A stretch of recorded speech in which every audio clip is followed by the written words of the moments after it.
गणाधिपतये नमः महासरस्वत्यै नमः श्रीगुरुभ्यो नमः गुरुब्रह्मा गुरुर्विष्णुर्गुरुर्देवो महेश्वरः गुरुस्साक्षात् परब्रह्म तस्मै श्रीगुरवे नमः। అశేషమైన భక్తుజనులందరికీ లక్ష్మీ గణపతి స్వామి వారి యొక్క ఆశీస్సులతో స్వస్తి శ్రీ చాంద్రమానేన చైత్ర బహుళ అష్టమి బుధవారము అనగా 1వ తారీఖు 5వ నెల 2024 ఉదయం 9:41 మధ్యప్రదేశ్ రాష్ట్రంలో గల ఓంకారేశ్వర జ్యోతిర్లింగమునందు నర్మదా నదీ తీరములో ఒక విశేషమైన కార్యక్రమం సంకల్పం చేశాము. భారతీయ శంకర పీఠం అన్నవరపు తిరుపతి మూర్తి అవధాని గారి సౌజన్యంతో మా యొక్క ఆధ్వర్యంలో 1,00,000 మోదక మహాలక్ష్మీ గణపతి యాగము, అలాగే శతరుద్ర హవనము, శతచండీ హవనము, చండీ సప్తశతి హవనము అంటే శతచండీ హవనం అంటారు. అట్లా అలాగే మహాన్యాసపూర్వకంగా 365 నర్మద బాణాలకి ప్రతినిత్యము కూడా మహాలింగార్చనకు చేసినట్లుగా ఆవరణ పూజాపూర్వక ఏకాదశ రుద్రాభిషేకము, ఇటువంటి మహత్తరమైన కార్యక్రమాలని విజయవాడ హైదరాబాద్ ప్రాంతంలో ఉన్నటువంటి మన తెలుగువారి భక్తులు అందరి సహకారముతో ఈ మహత్తరమైన కార్యక్రమం సంకల్పం చేశాము. ఈ కార్యక్రమం ఎందుకనగా గణపతికి లక్ష్మీ గణపతి స్వామి వారికి ఎంతో విశేషమైనటువంటి ఒక మాట చెప్పారు. అష్టచక్ర స్ఫురన్మూర్తి అష్టద్రవ్య హవిప్రియ అని చెప్పిన ఒక మాట ఉందండి, గణపతి సహస్రనామంలో చెబుతారు. అలాగే లక్షాధీశ ప్రియాధారో లక్షధార మనోమయ చతుర్లక్ష జపప్రీతో చతుర్లక్ష ప్రకాశిత చతురాశీతి లక్షాణం జీవానాం దేహ సంస్థిత కోటి సూర్య ప్రతీకాశో కోటి చంద్రాంశు నిర్మల అని గణపతి సహస్రనామంలో ఒక విశేషమైనటువంటి స్తోత్రం ఉంది, ఒక వాక్యం వస్తుందండి. అంటే 1,00,000 సార్లు గణపతిని గనక ప్రీతిగా గనక మనము భక్తితో గనక అర్చన చేస్తే ఆయన ప్రీతి చెంది ఎటువంటి విఘ్నాలున్నా తొలగింపజేస్తాడట.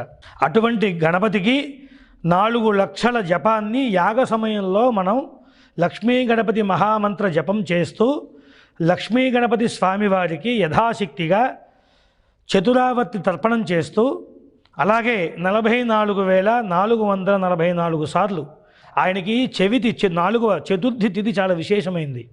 ఆ చతుర్థి నాడే మనం వినాయక చవితిని ఆచరిస్తాం. ఆయన అనేక విఘ్నాలు పొంది పార్వతీ అమ్మవారు ఆయన్ని చక్కగా బిడ్డగా కాపలా పెట్టుకుంటే శివుడు ఆ కైలాసంలోకి ప్రవేశించిన సమయంలో పిల్లవాడు అడ్డం పడితే గౌరీపుత్రుడిగా ఆ గౌరీ యొక్క తల్లి యొక్క శక్తి చేత శివుడిని ఆపగలిగాడు.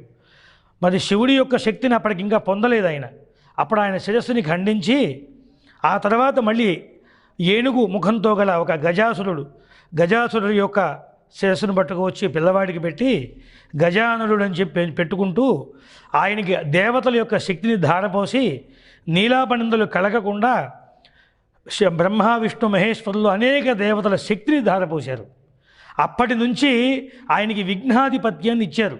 అందుకే గణపతి సామాన్యమైన దేవత కాదు, చాలా విశేషమైనటువంటి దేవత కనుక ఆయనకి ప్రీతిగల కార్యక్రమం మనం ఏమి చేసినా మనకి చక్కగా అన్ని విఘ్నాలు తొలగిపోతాయి. కనుక ఈ కలియుగంలో మనకి అనేక రకాల ప్రతిబంధకాలు ఉంటూ ఉంటాయి. అవి ఏ మేరకు ఉన్నాయో ఆ యొక్క సమస్యను బట్టి మనము మన యథాశక్తిగా మేము ఆచరించేటువంటి 1,00,000 మోదకం అంటే ఉండ్రాళ్ళు, అలాగే ఇందాక అవధాని గారు చెప్పినట్టుగా గోధుమ కొబ్బరి పొడితో పాకంలో వేసి ఉండలు చేసి వేయటం, అట్లాగే బియ్యపు రవ్వతో ఉండ్రాళ్ళు చేయటం, అలాగే లడ్డూక ప్రియాయ నమః అని కూడా మనకు సహస్రనామంలో వస్తుంది కనుక ఆ లడ్డూలు, అలాగే అటుకులు, బెల్లము, తేనె, చెరుకు, పడిగ బెల్లం, జామ పళ్ళు, చెరుకు ముక్కలు, ఇటువంటి ద్రవ్యములు అష్టద్రవ్య హవిప్రియాయ నమః. హవి అంటే హవిస్సు, హోమం. ఆ గణపతికి 8 ద్రవ్యాలు విడివిడిగా పెట్టుకొని ఆవు నేతితో అగ్నిహోత్రం ద్వారా 1,00,000 సార్లు ఈ మోదకాన్ని 44,444 సార్లు మనం గనక ఈ జపంతో పూర్వకంగా చతురావత్ తర్పణం చేసి ఈ హవనం చేసినట్లయితే గణపతి సంతోషపడి మనకి ఎటువంటి ప్రతిబంధకాలున్నా లోకక్షేమాన్ని ఇచ్చి ధనధాన్య సమృద్ధిని ఇచ్చి సకాలంలో వర్షాలు కురిపించి మనకి తెలుగు రాష్ట్రాల్లో ఉన్నటువంటి ప్రభుత్వాలకి మంచి సద్బుద్ధిని ప్రసాదించి ఆ యొక్క అశేష భక్తజనాలందరినీ కూడా కాపాడుతూ ఉంటాడు. కనుక ఇటువంటి మహత్తరమైనటువంటి కార్యక్రమం మేము నర్మదా తీరంలో కేవలం నర్మదా నది చూడడం చేతనే అనేక పాతకాలు పోతాయట. గంగా నది అమ్మవారు ఎంత విశేషమో నర్మదా తల్లి కూడా బ్రహ్మచారిణిగా ఉండి శివుడి యొక్క శ్వేత బిందువు చేత నర్మదగా ఉండి ఆ తల్లి బ్రహ్మచారిణిగా ఉంది గనక ఆ నర్మదా బాణములు కూడా ఆ నదిలో దొరుకుతాయి. శివలింగాలు కూడా స్వయంకృతంగా అక్కడ స్వయంగా సంభవిస్తూ పుడుతూ ఉంటాయి. అటువంటి చోట మనము ఇంతటి మహత్కరమైన కార్యక్రమం మళ్ళీ ఇంకొకసారి చెప్తూ ఉన్నాను. చైత్ర బహుళ అష్టమి బుధవారము మే 1 ఆ రోజు 1:04 బృహస్పతి వృషభ రాశిలోకి ప్రవేశించే శుభ సమయంలో పుష్కరుడితో పాటు పితృదేవతలు కూడా సార్ధత్రికోటి దేవతలు, త్రికోటి అంటే 3 కోట్ల మంది, దాంట్లో సగం మంది బృహస్పతి వారు ఎక్కడికి ప్రవేశిస్తే వాళ్ళు కూడా ఆ దేవతలు కూడా బృహస్పతితో పాటు బయలుదేరి వచ్చేస్తారట. వాళ్ళతో పితృదేవతలు కూడా ఉంటారు. కనుక ఇక్కడ ఆ సార్ధత్రికోటి దేవతల ప్రత్యక్ష సమక్షంలో మనం అక్కడికి వెళ్ళి ఆ నదీ తీరంలో నదిని చూస్తూ ఈ యొక్క యాగాన్ని 9 రోజుల పాటు అంటే మే 1 బుధవారం ప్రారంభమై 9వ తారీఖు గురువారం నాడు మధ్యాహ్నం 1:04 మహాపూర్ణాహుతితో ఈ కార్యక్రమం పూర్తి చేస్తూ ఉన్నాము. ప్రతిరోజు కూడా ఉదయం మొదటి రోజు గణపతి పూజ, పుణ్యాహవాచన, రక్షాబంధన, దీక్షాధారణ, పంచగవ్య ప్రాసన, అఖండ స్థాపన, ఆ తర్వాత యాగశాల ప్రవేశం చేసి మధ్యాహ్నం 1 అందరం కూడా పుష్కర స్నానం ఆచరించి ఆ తర్వాత అగ్నిమథనాన్ని చేసి యజ్ఞశాలలోకి ప్రవేశించి 2:30 సమయంలో యజ్ఞాన్ని ప్రారంభం చేసి 6:30 వరకు యజ్ఞం ప్రారంభం చేసుకుని ఆ రోజు 6:30తో పూర్తి చేసి మరునాడు నుంచి అక్కడ ఉన్న కాలాన్ని బట్టి మాకున్న సమయాన్ని బట్టి ఉదయం 6 గంటలు సాయంత్రం 2 గంటల పాటు రోజు 8 గంటలు తగ్గకుండా రోజు 12,000 తగ్గకుండా ఈ యొక్క ఉండ్రాళ్ళని వేస్తూ మంత్రపూర్వకంగా 27 మంది స్మార్త వేద పండితులతో అన్నవరపు ద్రవతమూర్తి అవధాని గారు, అలాగే నా పేరు అరవపల్లి బుచ్చిరామయ్య శర్మ, నేను ఇద్దరము సంయుక్త ఆధ్వర్యంలో ఈ మహత్తరమైన కార్యక్రమాన్ని సంకల్పించాము.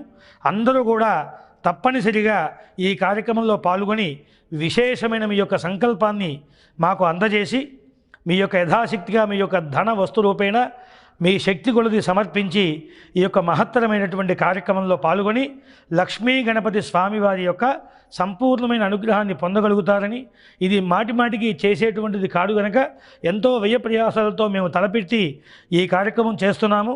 అలాగే అన్నవరపు మూర్తి గారి యూట్యూబ్ ద్వారా కానీ భారత శంకరపాఠం పీఠం వారి ద్వారా కానీ ఈ కార్యక్రమాన్ని మీరు లైవ్లో కానీ ఆ యూట్యూబ్లో కానీ కార్యక్రమాన్ని వీక్షించండి.